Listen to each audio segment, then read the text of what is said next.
Uh, Thank you for being here. Uh, Distinguished guests, faculty, ladies and gentlemen, and students. Thank you, and welcome to the fourth graduation ceremony for MCL at UW Tacoma. I'm pleased to welcome all of you to today's ceremony, where we recognize the tremendous commitment that this year's graduates have made to expand their horizons through this MCL program. Please join me in congratulating the graduates of the class of 2017 on their outstanding achievements.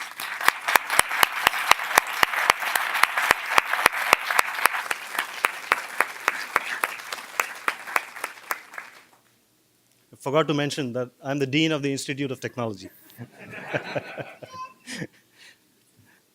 But these graduates did not get to this place by themselves.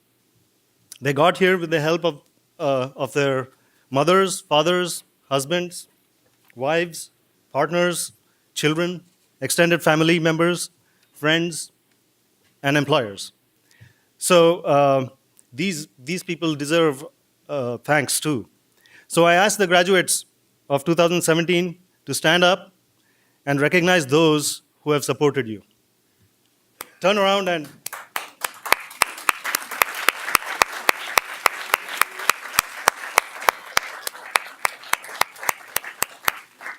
thank you, and please be seated.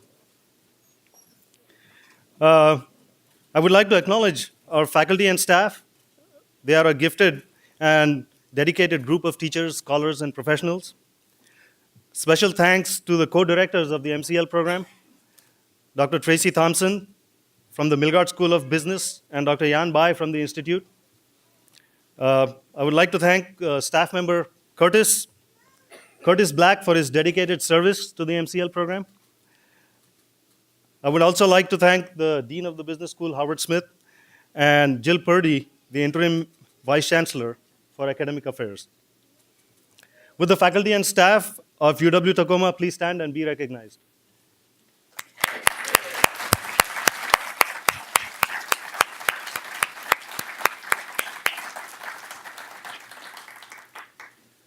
Finally, I want to welcome our keynote speaker, Agnes Kirk. Thank you for being here. Who is the Chief Information Security Officer for the state of Washington. I'm not going to take up much more of your time. I want to welcome Jill Purdy here to say a few words. Thank you, Jill. Thank you, Dean Covey. Hi, I'm Jill Purdy. I have been a faculty member here at the Milgard School of Business for 23 years, and I am currently serving as essentially the Chief Academic Officer for the Tacoma campus.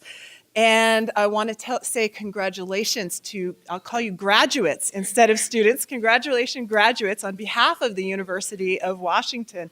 Your university is very proud of you. You have achieved something really special. Only about 6% of Americans have master's degrees, so you're joining a very elite group. But I must warn you that with this great achievement comes a small problem. When you say, well, I just got my master's degree, and people say, in what field? And you say, cybersecurity and leadership. There's going to be a little puzzled look on some faces. I think most people have a handle on what leadership is. And due to some rather unfortunately visible cybersecurity incidents, some people have a handle on what cybersecurity is all about.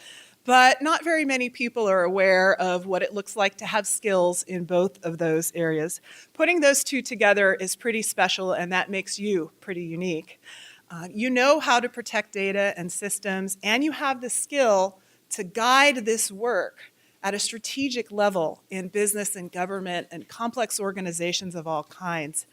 I am really grateful that we have the unique partnership between the Institute of Technology and the Milgard School of Business that makes this possible. So I want to echo thanks to the deans and the faculty and the staff who make the program possible. I think this helps put you in a really wonderful position. You are pioneers, and I think I speak for all of us when I say we're counting on you. So many industries will need your capabilities: healthcare, banking, energy, defense, many, many more, too numerous to list. So many people will be relying on you, and you are growing a new profession. and the need for your skills and capabilities is growing every day. That's a wonderful thing for a new graduate, but I would like to ask you to remain our partner at the University of Washington, Tacoma. Stay in touch with your classmates, stay in touch with your faculty, stay in touch with us as we work to educate a new generation. Your partnership as experts in the field and alumni of this program is going to be really important to us in helping build the profession that is incredibly important to us nationally and globally. So together, I think we'll build the future of cybersecurity and leadership. So as we mark this occasion, I want to thank everyone in the room today. All of you have been important in supporting these graduates. I want to thank the graduates for investing all of the hard work and time that you have invested over the past year. The community partners, the opportunities to connect with people who are doing this work now are a really invaluable part of the program, so we're very grateful for those partnerships as well. I know all of you share my pride in what these graduates have achieved, so congratulations, class of 2017.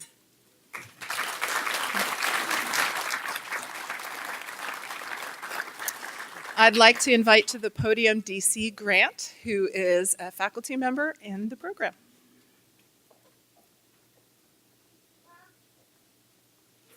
Thank you, Jill, and thank you all for being here. But also I want to thank the sponsors who helped you guys all perform and complete your capstone projects.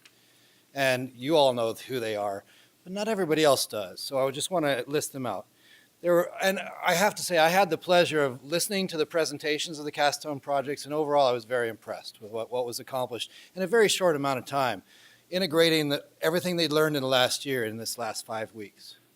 So we had 2 projects that were done by Tacoma, or with Tacoma Public Utilities. You guys want to just raise your hands if you were on the TPU projects? Great. So I want to thank Tacoma Public Utilities for their efforts.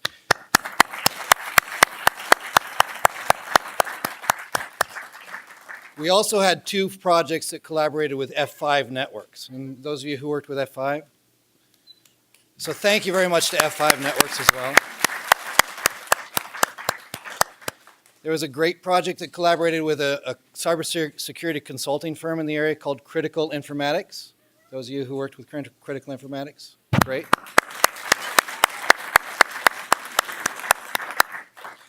And then a project with Snohomish Public Utility District, which is also affectionately known as SNOPUD. Those of you who worked with SNOPUD, excellent.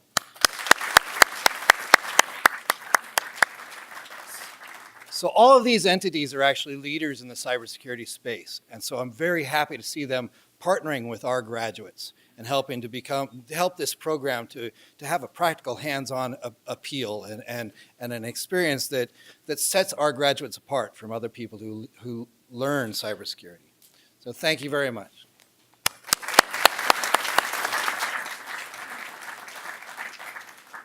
I'd like to invite Jan Bai, Dr. Jan Bai, to the podium.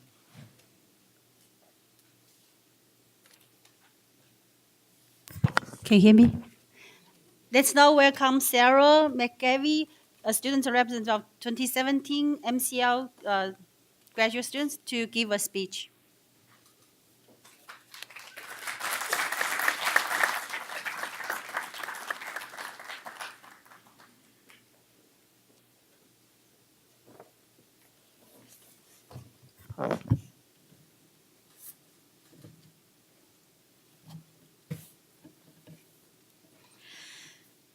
Good afternoon, students, faculty, family, and friends.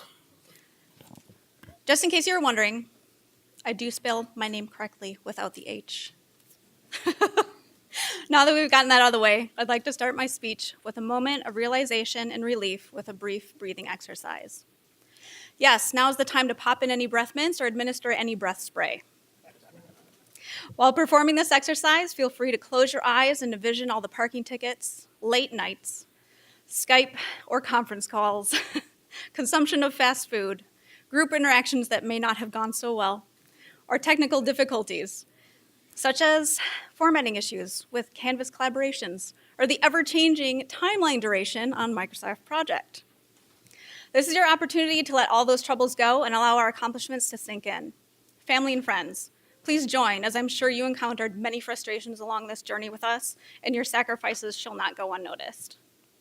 On my count, please inhale through your nose, hold for a short moment, and then exhale through your mouth. Ready? Inhale. 1, 2, 3, 4, 5, 6, 7. Hold. 1, 2, 3, and exhale. We made it.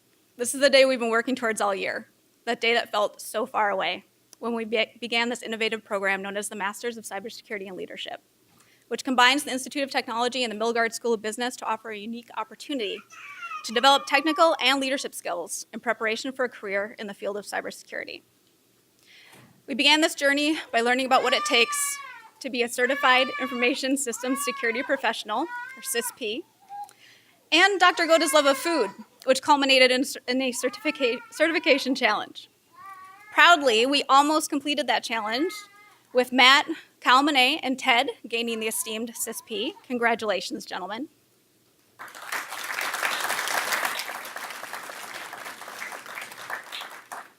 Cal Monet also impressed us, first quarter, with his knack for quantum computing. Not sure about anyone else, but I had wondered why he wasn't in the space program or something, as I was up there talking about gouging out people's eyes as a way to compromise a biometric scanner. What can I say? I tend to lean towards the simpler things. I was not alone, however, as my project partner, Jeremy, quickly joined in the discussion to mention a gentleman whose finger was stolen by thieves to gain access to a fancy sports car. Thanks, Jeremy. Our technical experience was enhanced with Mr. Riley bridging the gap between cybersecurity and business with the opportunity to present an information security issue to pretend C-suite execs. This enabled us to act as a techie translator, if you will. Dr. Bai then took the reins to finish the course, expanding our knowledge in information security, and provided labs to improve our awareness in Windows and Linux systems, as well as a couple hacking tools. We were rather subdued in the early Saturday mornings with Mr. Alanko Subramaniam, as he is not a morning person. We did have our moments of excitement, however, in between all the talk of policies, procedures, and risk management. Tony had a talent for yelling, "Wait!" just as the instructor was about to erase the board, practically giving him a heart attack and startling his fellow classmates as well. I'd also like to make you aware that this love for scaring people has now moved on to wait staff, as I have witnessed firsthand at the Swiss last week. We also enjoyed Dr. Nelson's love of videos and rock music while learning leadership and interpersonal skills. One of the highlights of this course was learning how to communicate strategically, something that I was able to implement this last quarter. The topics on psychological resilience and emotional intelligence were also highly valuable, as I often doubted my own psychological resilience in the process of understanding the differing communication types. Turns out things are not as easy as seen in the movies. Craig, however, proved to be quite skilled in this area as he betrayed most of the class in an exercise which resulted in no one winning. Or did Craig's team win? All I remember is Craig can be shady and probably shouldn't be trusted. Dr. Barsness provided further development of our leadership skills in addition to team dynamics. We had a couple of entertaining exercises in this course as well, and discovered that Shaney is a true professional at playing the game of Mafia. Our leadership skills were advanced even further with Dr. Thompson's course in organizational change and strategy. We're provided with tools to assist in implementing change and making strategic business decisions. Through this process, we also learned that Dr. Thompson is very picky about the quality of our paper airplanes as we developed production and sales strategies. She further surprised us with her quick eye for fashion by picking up on Andy's ability to match his pant color to his beard. Which I don't think he wore those rust-colored pants again the whole rest of the quarter. Project management started us off this final quarter with Dr. Demirkin presenting his extreme knowledge of Microsoft Project. I believe in our rush to get the program installed and keep up with the coursework, which was pretty intense. One of us had to buy a computer from a fellow student due to lack of space on their own system. Is that correct? Well, if so, Russ, please do share any interesting artifacts you may encounter on that computer. Despite technical difficulties, we were quickly immersed in the world of managing projects by building timelines, determining critical paths, and incorporating resource constraints. Pretty much every aspect of a project you could think of. The possibilities seemed endless, literally. Whenever I thought I was done, that project leveling tool told me otherwise. These project skills came in quite handy during this final capstone with Mr. Simon. We were placed into groups and paired with an industry partner to further our knowledge of cybersecurity in a real-world context. The team and client setting provided the perfect environment for us to put all of this knowledge together. Mr. Simon ensured we stayed on track and further groomed us as professionals by implementing a late policy consisting of an embarrassing story if you were even 1 second past the designated time. We learned some incredibly interesting things about each other, to say the least. I will not go into details. This last year has been incredibly long, but very fast. It's hard to believe we are finally here, especially when I think back to August, where I had heavy doubts about entering the program. I questioned whether I was good enough, smart enough, having only been in this industry for a couple of years. I know what you must be thinking. This sounds a lot like that Capital One commercial where the wise man states, "I see you've planted an uncertainty tree." Well, yes, I had. This program, however, allows for individuals of differing backgrounds and walks of life to make a significant career change and provides us with the tools necessary for success. The Masters of Cybersecurity and Leadership program has been instrumental in my ability to chopping that tree down. I know now that I'm good enough, smart enough, and doggone it, people like me. But in all seriousness, I have seen a few of my fellow students doubting themselves, allowing their uncertainty tree to grow. Please do not allow those roots to take hold of this amazing and unique combination of knowledge you've acquired from both the Institute of Technology and the Milgard School of Business. My motto over the last 3 years has been fake it till you make it. And I think I finally made it. Remember, your mind is the only thing stopping you from whatever it is you want to do. This statement may hold greater meaning to women as we tend to question ourselves and our abilities to a greater degree than men. I am no stranger to working in a male-dominated career field, with 20 years in the military as a cryptologic technician, a vehicle mechanic, and now a cyberspace officer. It was incredibly refreshing and motivating to work alongside so many determined females, encompassing 30% of this year's MCL cohort. I'm excited for what our futures hold. I'm also thrilled with UW's launch of the new Center for Women's Leadership, which will support both women and men with leadership, networking, mentoring, financial aid, and peer support. With the generous gifts from the Dressel family and Columbia Bank, we can continue to decrease the lacking diversity in STEM career fields and promote a society where men and women can work together in all fields of industry.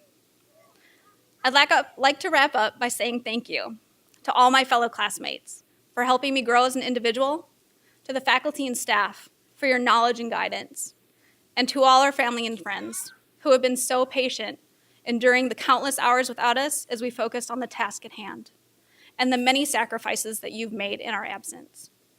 We would not be here today without your support. As for my fellow classmates, it has been a pleasure to share this experience with all of you. Congratulations, MCL Class of 2017.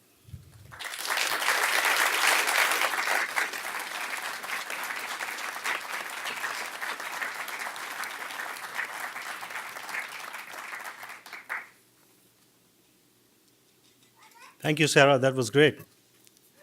Now I want to introduce our keynote speaker, Agnes Kirk. Agnes is the State of Washington Chief Information Security Officer.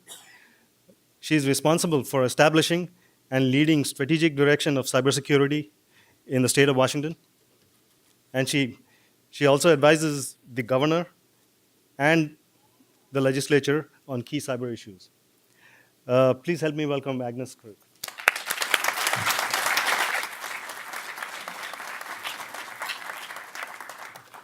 Good afternoon. It's a pleasure to be here. But before I begin, I want to say congratulations to the University of Tacoma and your leadership in establishing a great cybersecurity program. Other states across the nation are seeing and following your leadership. So great job, and great job to the graduates here today. I also want to say that it is truly a pleasure to be here today. I appreciate the opportunity to talk about a topic that is one of my life's passions. You have to know that it is because I let my family go on vacation without me this morning so that I could be here. So first of all, let me start with some good news. For those of you that are graduating, if you don't already have a job in cybersecurity, the good news is you'll probably have one rather quickly. Because today, there are more cyber job vacancies than there are qualified individuals. In practical terms, that means that you can pretty much go anywhere to practice your profession. Personally, I hope you stay here in the state of Washington because we need you. And as the state's Chief Information Security Officer, I can tell you I know firsthand that there are more job vacancies than there are individuals. We are constantly on the hunt for good talent. We are constantly on the hunt for real talent. That's true across the state and across this nation. I travel a lot. I speak to different organizations, different states, different committees, and I will tell you that consistently what I hear is people are looking for real talent that can help them and their organization protect and defend against cybercrime and cyber attackers. But that begs the question, what does real talent look like? And so today, I want to tell you that it begins with great technical chops, right? That knowledge. But it doesn't stop there. What it really does is it is the policy that you have learned and the leadership skills that you have learned through this program that are the framework for your way of thinking, your judgment, and actually the context for all the recommendations that you will make in your profession, regardless of the position. If you're going to guide an organization to make changes and increase their security posture, you have to know that this policy framework is essential to understanding the landscape and casting a vision that people will follow. You must have the ability to earn trust, be credible, and earn people's confidence. These are key to positioning you to lead through influence. And let me be the first to tell you that influence is probably more important in this profession than in most others. It is often more effective than formal authority. I have formal authority to establish and set strategy for the state, but also to set policy and standards. I can tell you that influence is what gets the job done. I also want to tell you that because security is a business enabler, it's going to be important for you to understand how to have a business conversation. You have to have the strong technical skills, but you also have to understand the business side. The policy, the technical skills, and your understanding is what earns trust. Taking full ownership, looking to make your team and your organization successful, that's what makes you a star. Cybersecurity is a team sport, and you can lead that team. Today, we must also, all of us, your family, your friends, as well as those of us in the profession, must think about security in a new way. It is no longer just an IT issue, as it was when I started years ago. The reason it's become a business issue is because it now impacts what CEOs, board of directors, and leaders everywhere are responsible for. It impacts their accomplishing the organization's mission, reducing costs, reducing risks, and protecting reputations. Simply put, security has moved from the back room to the boardroom, and that's an important differentiation.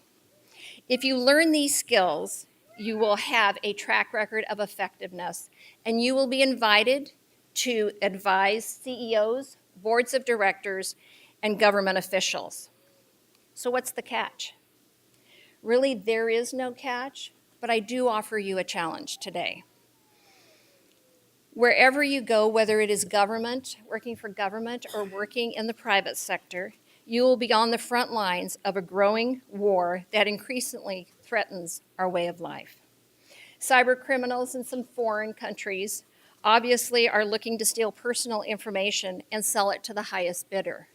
However, today we face an even bigger threat, and that is the increasing motivation of individuals and organizations are searching for ways to shut down our financial systems and our other public services, such as transportation, clean water, communications, and even the electrical grid. I'll give you one example. So there is a gas station close to where we are today that told me that they fill their underground storage tanks for gas on the average of 4 times per day. In the summertime, it's about 6 times per day. Think about the impact to you and me, our community, if that supply chain across this state alone was disrupted. What would that do to our community? We would all be impacted, and it would certainly have a significant effect on how we do life. These systems are the systems that provide continuity of government and continuity of commerce. We depend on them for our very existence. Our interconnectivity means that if any of these systems are offline, the impact of the disruption could be significant.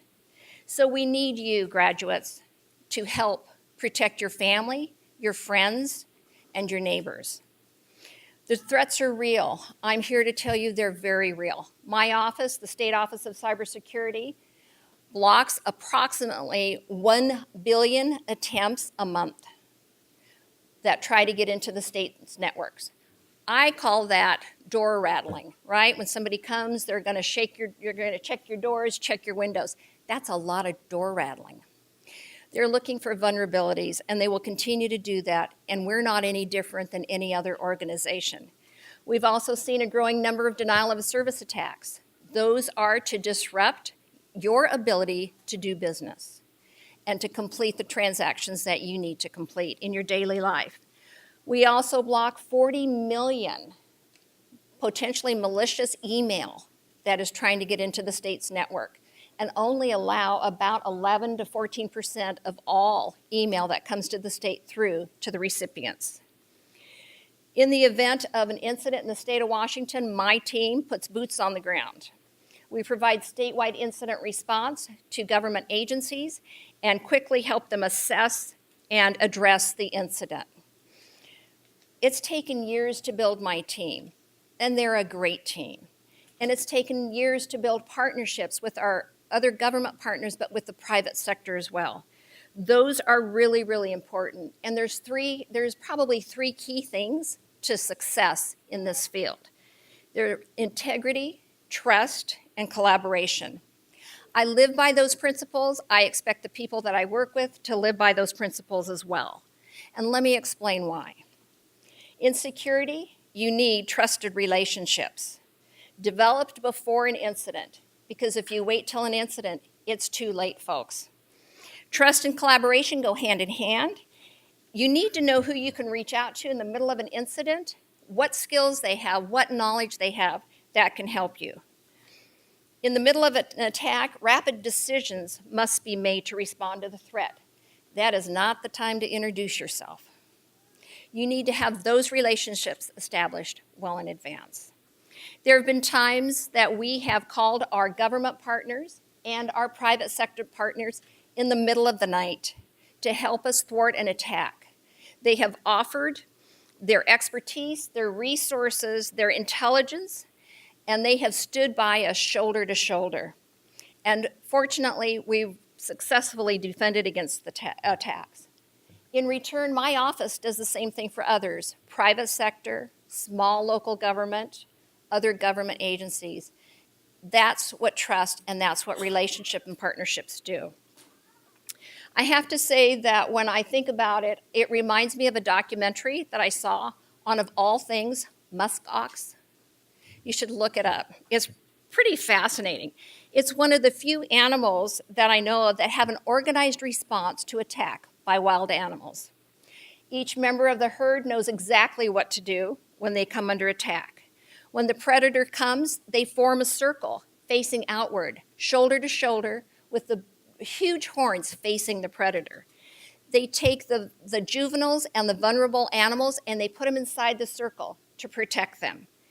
And when the wild animal starts to attack, one or two closest ones go out far enough with those horns to defend.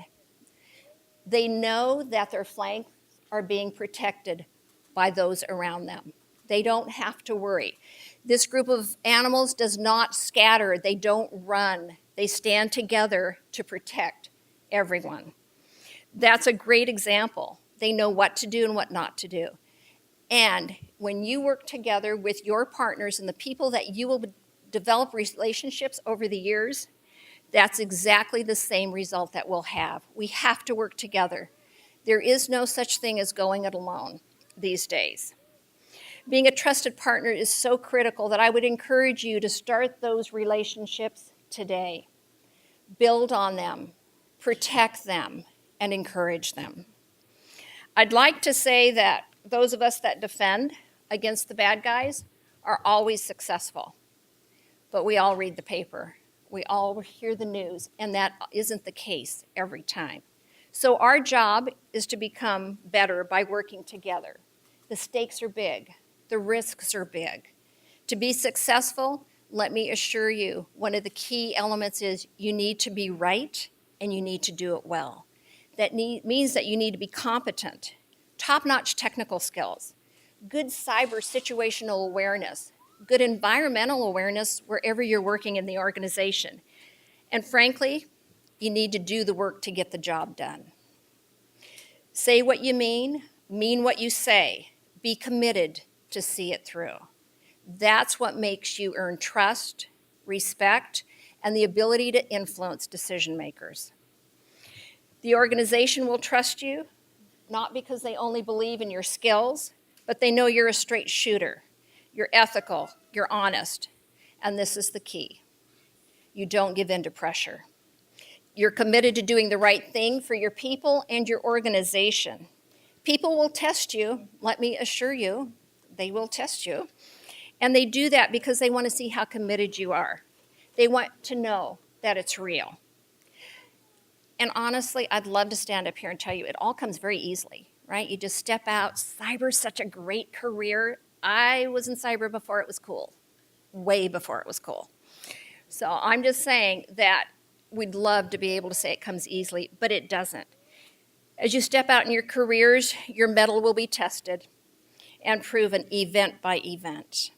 You will have many opportunities to find out what you're made of, to learn the art of influence and the art of accepting decisions that may not agree with your own thoughts. And finally, if I could leave you with a couple of last thoughts. The first would be learn to be a collaborator. Remember, it's a team sport. No one can do this alone, like it or not. Sometimes you'll run across people that want to be the one and only, and in this world of what we are facing, that's just not possible. I also want to tell you that it means that you'll need to listen to input, learn to listen to input that is in direct conflict to your own thoughts. You need to be able to listen to all the input and take the best ideas and turn them into a plan and shape them into a solution that would be better than anyone trying to come up with a solution on their own. In today's world, to be really honest, there isn't anybody that can protect all the areas that need protection, whether you're the federal government, a state government, or even private sector. So what we have to learn is collaboration is the most effective force multiplier in the world. And we can do more with that collaboration. You can accomplish so much more together. You can find solutions, whether it's sharing resources or expertise or tools or intelligence. There's a greater good when we all work together to increase all the security posture, our own and those around us. It's the opportunity to be part of a solution that not only you but others can benefit from. And truly, if I could give this little piece of advice, listen to people that have come before you. Learn from them the methods, the defenses, and the things that they learned before you. It's way easier than learning them yourself, again. It's coming together to defeat a common threat, and that could impact our neighbors, our families, and our communities, because at the state level, this is where we really live. We cannot expect the federal government to ride in on a white horse and take care of all the cyber issues. They can partner with us, but our work is in our communities. Trust, integrity, and collaboration are what I call cybersecurity's three-legged stool. You need them all to be successful in this field. I hope that you'll live by those words. I hope that you will take those words to heart. I'd like to close by one unashamed pitch, that you take those skills that you've learned and consider working for either a local, a state, or a federal government agency. We need you just like everybody else out there needs you. And frankly, the truth is my office can't compete with this private sector salaries that you will see. But what I can tell you is that you will have a mission that cannot be beat. You can serve and protect. You can have a cause. You can work to protect our communities and our neighborhoods. And if you'd like to come work for me, I can give you lots of opportunities to do different things. But wherever you go, be committed. Be committed to helping your organization. Those are not words that you normally hear when you talk about computer geeks, right? Mission, trust, all those kinds of things. But let me tell you that it's so critical. It really is. And I can tell you that I have a dedicated team of individuals that really have gone to lengths that you would not believe in order to protect our communities, protect your information that is held by the state. And so I would say that it's rare that a job has that kind of commitment, that job has that kind of opportunity to make a difference. So today, I want to say congratulations to all of you. You've done a great job. It's a lot of hard work, and you're embarking on a career that will be different tomorrow than it is today. If you're looking for consistency, this is not it. Every day is different. Our adversaries are always changing it up, and we need to be ready to respond. It's going to take the best of your mind, your leadership, your commitment, and just days that you're going to gut it out. So today I say thank you. Thank you for choosing this. I look forward to working with many of you over the years ahead, and when I am in my rocking chair with my grandkids, I am going to look to you to protect my information. So again, congratulations, and thank you for having me today.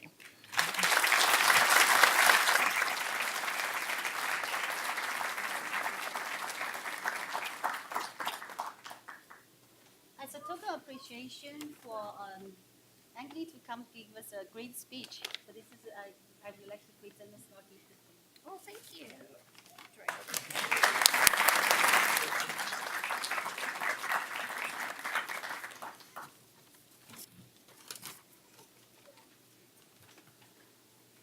Okay, so it's a time to recognize students who were nominated for 2 honor society, one from the business school, Beta Gamma Sigma Society, and the other one from Computer Science Honor Society, UPE Epsilon Pi Epsilon. Okay, so the students were nominated by the UPE from Computer Science Honor Society, and please, when I call your name, please stand and be recognized. Scott.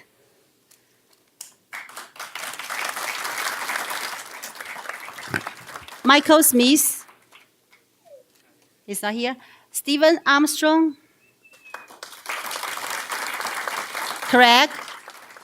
Is Craig here? Jeremy.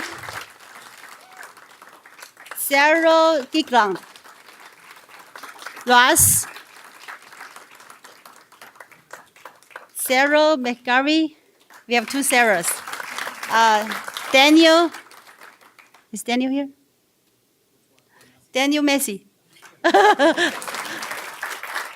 Shani Eddington. Congratulations. Please be seated. And also, we're going to recognize the students who are nominated from Beta Gamma Sigma and from Business Honor Society.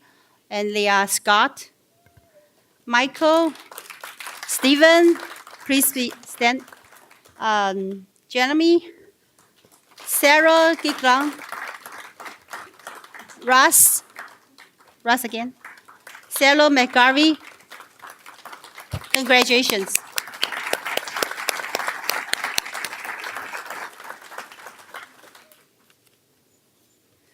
Okay, now that's coming the most important moment for this event.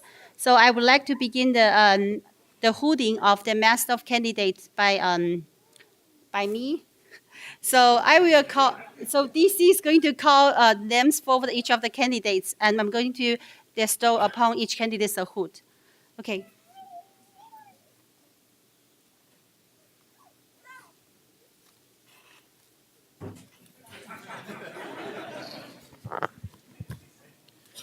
Cherry Ann Quick.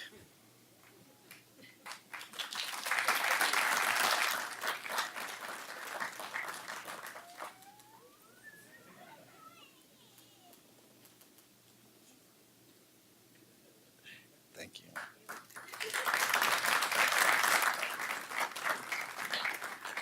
Mohammed Ali Moalim.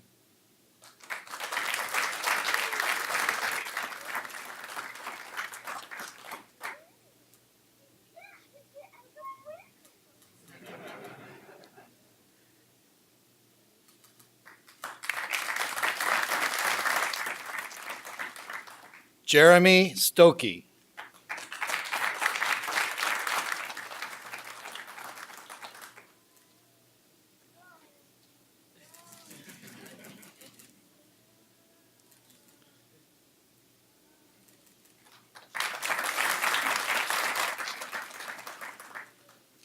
Michael Evett.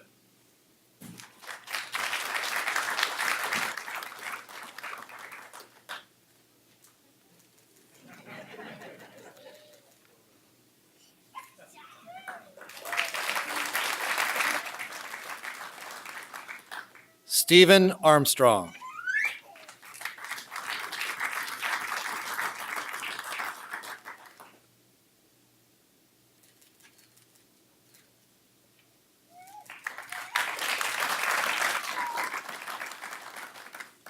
Matthew Charles Martin.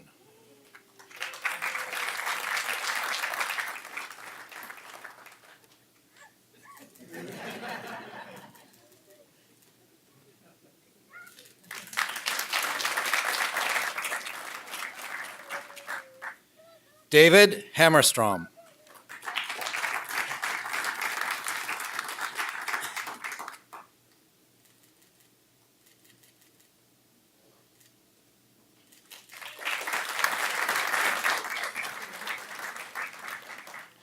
Daniel Earl Massey.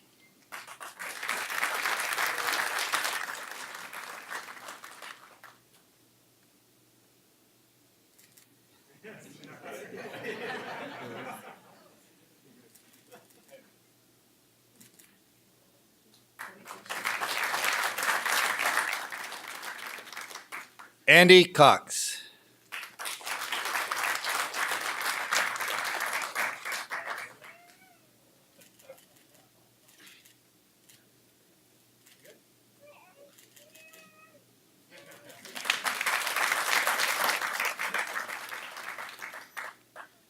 Anna Marie Johnson.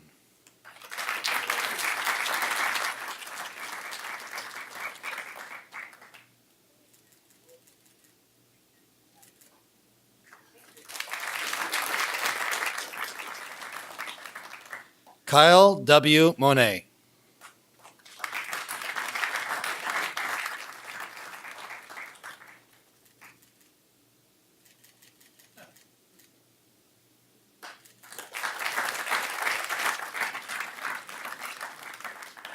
Daniel Freese.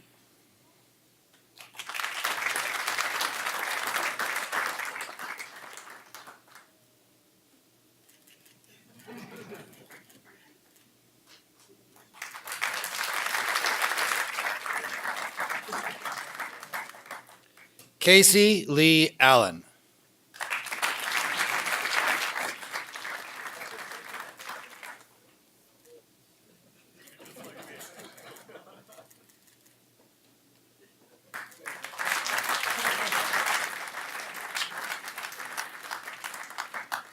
Shani Eddington.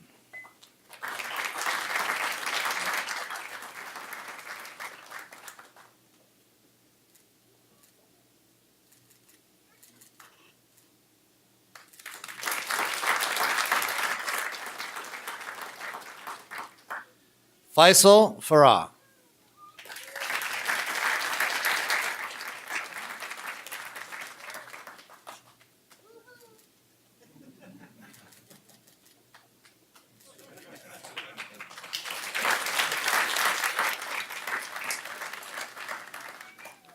Craig William Hayworth.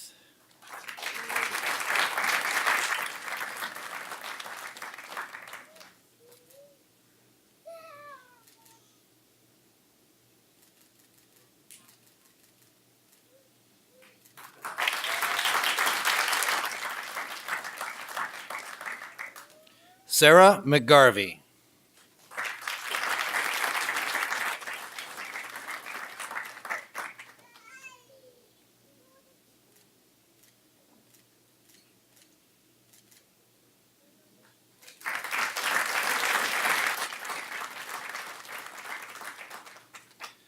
Scott Klaumenser.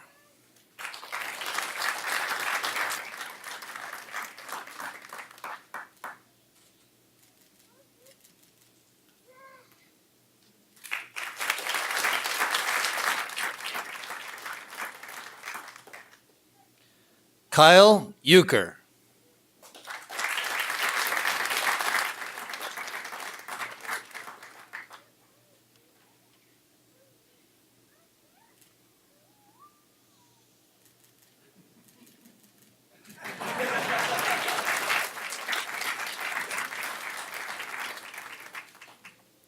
Theodore T. Longchi.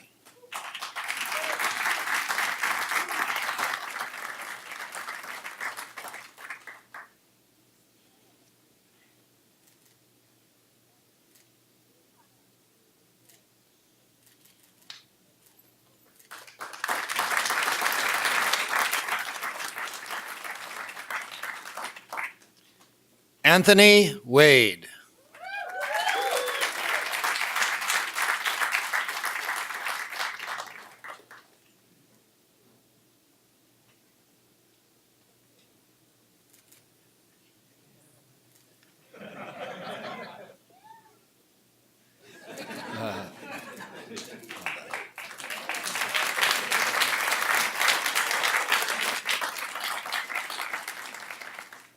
Russell T. Parham.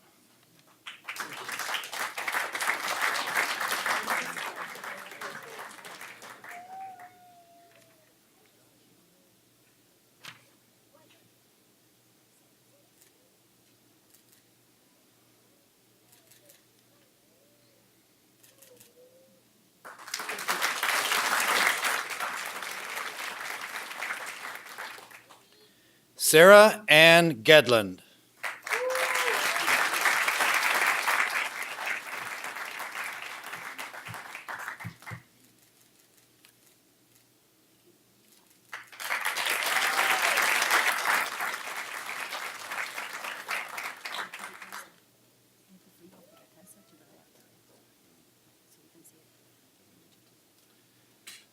All right, please move your tassel from one side to the other on your cap. This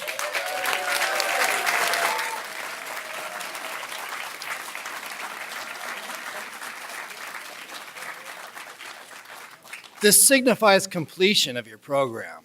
Congratulations, graduates.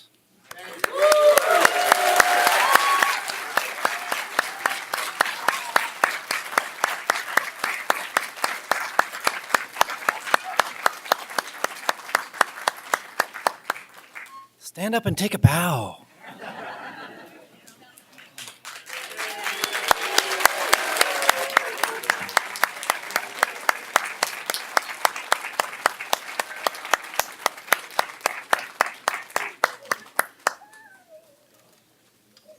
Now, next I'd like to introduce Brian Goda. Dr. Brian Goda is literally the founder of this Masters in Cybersecurity and Leadership program, and you all know him, at least all of you know him, and I'm sure he has some interesting things to tell us.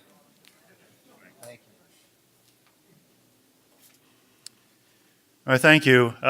First of all, I'd like to start out. This program was created for the military students. So if you're active duty, National Guard, Reserve, spouse, or here on the GI Bill, raise your hand. Okay, it's good. So that's 60% of our class. Congratulations.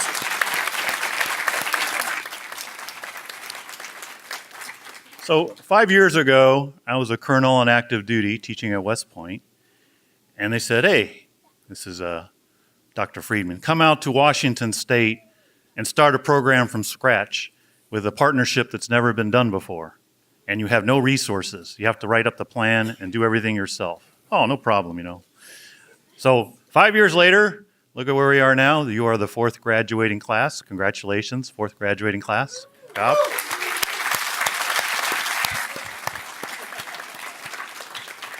My son was in the 2nd graduating class. He got a job out at IBM.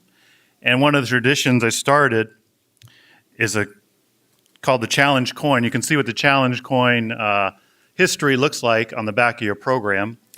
And there's a little story behind this coin. You will not believe the amount of back and forth that went into the design of this thing. You'll be getting this coin in a second, but just before you get this coin, I want you to know it's a partnership between the Milgard School of Business and the Institute of Technology. On one side is the Institute of Technology, and on the back side is the Milgard School of Business. Now, in the old days, use this coin for identification. Obviously, you're not going to use this for identification anymore, but it's a symbol of the hard work and the dedication that you've devoted to this program. And every day you look at it, you go, wow, this was a lot of work, but it was worth it. And you should be proud that you've made it, because this coin, we just don't give to anybody. We only give it to graduates, okay? So here's how we're going to do this. We're going to do this militarily orderly, right? Front row's going to stand up. Cherry's going to come first, and you're going to come around and receive your coin. Come on. Congratulations. Congratulations. Congratulations.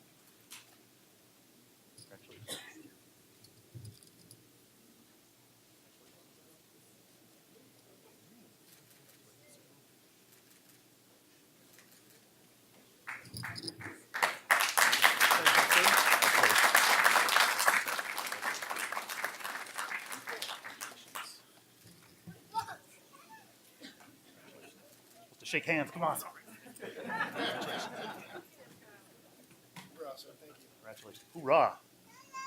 Front row, sit down. Back row, stand up. Come on forward. That way you're not stepping over each other coming back in the seat.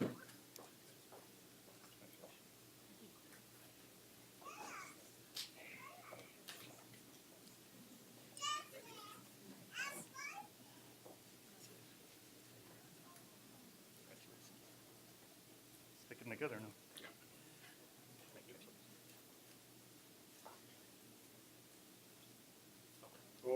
Oh. All right, congratulations.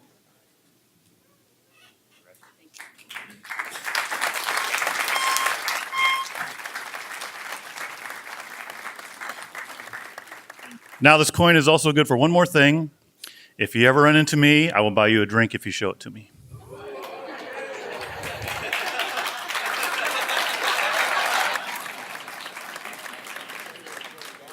And now I'd like to introduce the Dean of the Milgard School of Business, Howard Smith, for the concluding remarks.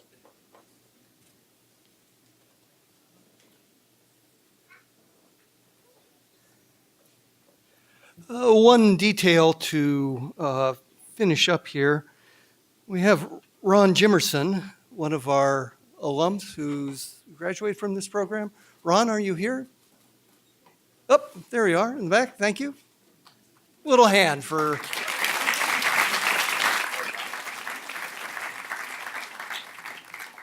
Well, as our ceremony comes to a close, we're going to follow two traditions. And I'll give you the word when we follow the second tradition. But the first tradition is that we are going to exit the Executive Vice Chancellor, Jill Purdy, and our keynote speaker will lead the faculty out first. Behind the faculty will come the graduates, and then our audience will follow behind. Okay? Are we all ready for that? All right. The second notable tradition we're going to follow is that I am to share a quote that you'll remember for a long time, I hope, graduates. And in this case, I've chosen the words in introspection of Michael Engelhardt. Engelhardt is has been a potter, a wrangler, an army officer, a ship's cook, a university teacher, an outdoor instructor, and a wilderness guide.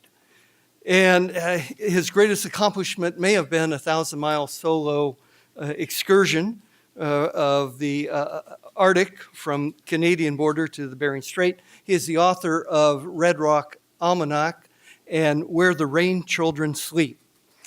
Now, in this case, Engelhardt had spent a considerable time in the Four Corners area, Red Rock country, and he is about to leave for Alaska. Big change. And what he has to share with us, I think, is very fitting for you as well. As Engelhardt contemplates leaving the Four Corners area, just as you're contemplating leaving University of Washington, Tacoma, he notes, "But my time here has come to an end. A job is waiting for me in Alaska, the other place consistently plucking at my heartstrings. This will be a leave-taking, perhaps a farewell forever. I have come to give thanks to a landscape that has left more than just traces of red in me." Like Engelhardt, you, our graduates, are experiencing a leave-taking from our community. So now, let us give thanks to the landscape and the people of the University of Washington, Tacoma, that have left more than just traces of purple and gold in you. Best wishes as you begin your exciting journey. And with that, Executive Vice Chancellor Purdy, would you please escort the faculty